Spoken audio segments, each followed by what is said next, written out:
Welcome back to D&G Time, folks. I'm Drew. And I'm Gavin. And we're excited for another episode of D&G Time. Coach Porter, you start off for me? Well, I want to first off notice I like the sunglasses. You know, summer's coming around. You don't want the eyes to get blinded by the light, some would say. So you got to stay cool and stay protected.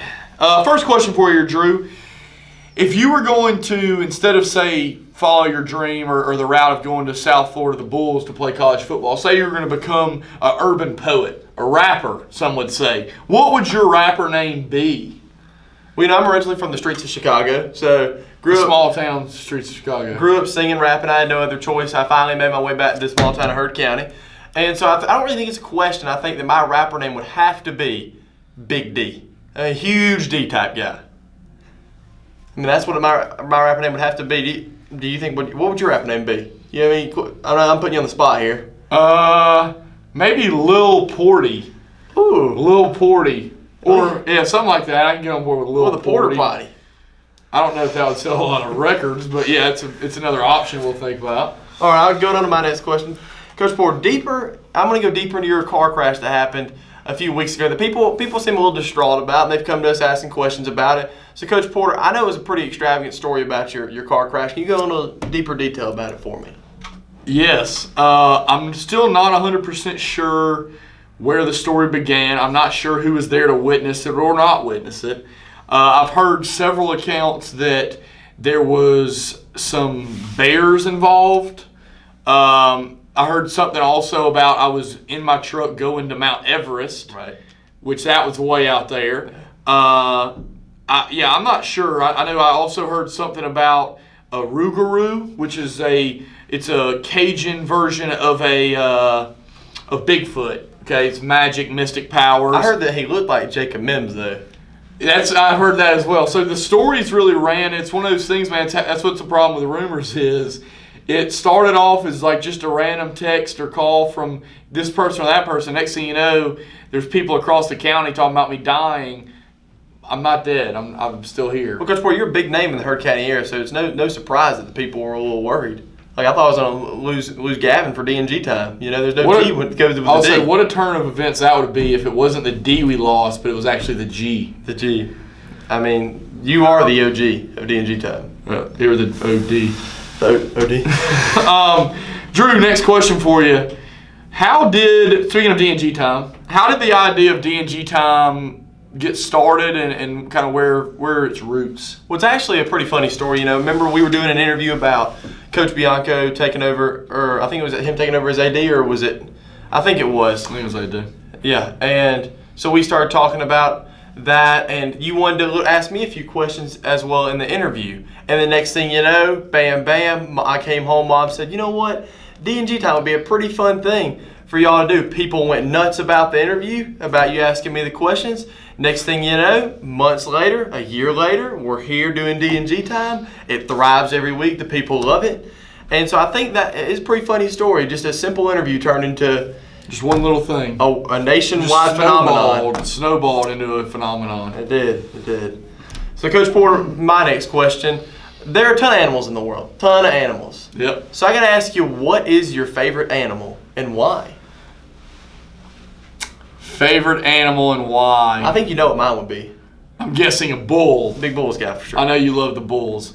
I would say there's a pretty good chance mine would be a bald eagle. First off, it's very patriotic, represents the great country of the United States of America. Second, it's got the beak that it can just pull salmon right out of the water, like without any issue. It also has the talons, just when it just gets those animals. I mean, it really fires me up. It's majestic. It's ferocious. It can fly. It's a beautiful creature. I don't know if you've ever seen one in the wild, but they're beautiful. So I'd probably say a bald eagle would be my favorite animal. They're pretty rare too. I mean, well, in the South especially, but I've been up north a few times in my earlier days, my previous life. And they're a little more common up there, but you never get tired of seeing one. Every time I see one, I feel like George Washington just gave me a wet willy, if you know what I'm saying. I mean, me and my buddy Aiden talk about skyhawks all the time. We're big skyhawks guy. Caw. But I know I'd much rather have the eagle, the more rare, different breed, way better than Point University Skyhawks, baby. So, moving in, to our together topic, Coach Porter. I want to ask you, how do you find success, Coach Porter? Define success. I'll say, and this goes back to something we talked about earlier, me and you kind of behind the scenes, off camera, is the one thing I would say as far as success goes is don't ever compare yourself to others. I think that that's one of the toughest things for kids in school or even adults to do for that matter is everybody's, I know it's cliche, but everybody's running their own race, doing their own thing. Don't compare your success or your life to others because everybody's version of success or happiness is different. And I think it's super easy, the everyday grind, you get caught up and you see, well, man, this person has that car, this person has that, or this, that, or the other. Enjoy your own part of your life. Enjoy the process. Let success come to you and keep working hard. That's kind of how I define success. It's to each and every person on their own. I mean, I would agree with that. I think that coming in, I thought Trey Alford was the best anchorman we had in a long time, probably the best ever. And so I knew I had to try to fill his shoes. And at first, it was a little shaky. It was shaky ground because I was trying to be as good as him. And I think when you focus on being yourself, and that's when you start to thrive, and you really do. So that's my defining success right there. Success. So, Drew, I had a question from the fans, actually. One of them asked, they said, they've seen that we both have goatees. Have we ever considered going full beards? And I'll start this by saying I know you've obviously joined the mustache militia, but I know you previously had a goatee, and I do. So what are your thoughts on going full beards?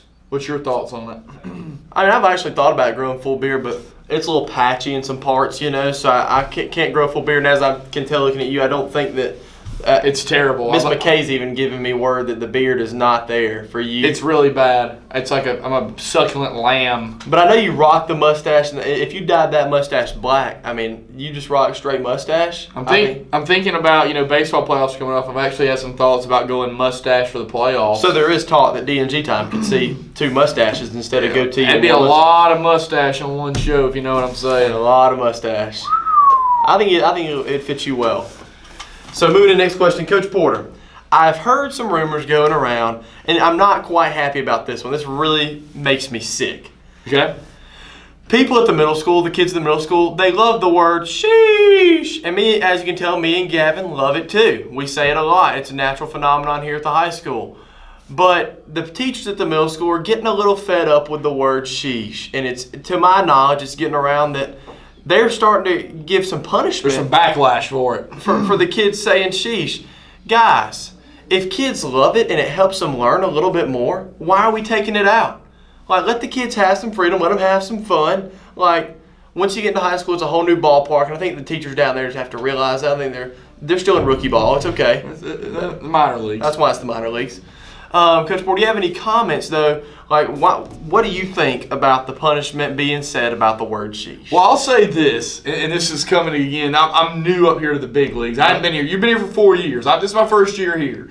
I will say one thing I've realized about the middle school, high school dynamic is, on average, your high school kids know when to cut stuff off at times. They know when it's too much. They know when it's time to let something go. The middle school does struggle a bit with some of the kids. They get on a trend and they just can't let it go. They just can't get over it. So I could see as a teacher, you're trying to get the curriculum, get the knowledge to them. I could see where it gets old, but I mean, again, it's hard for somebody that has fallen in love with the sheesh as much as I have. It's hard for me to imagine penalizing a kid for falling in love with it too. It's really redefined the show. It's redefined, I would say, the county of Herd. I mean, it's brought such a positive attitude to Herd County. I don't know how you can take that away. Before we sign off, I say we just go in together right now. On 3, guys, viewers, we want you with us too. On 3, it'll be a big sheesh. 1, 2, 3. Sheesh! Back to you guys. What's up?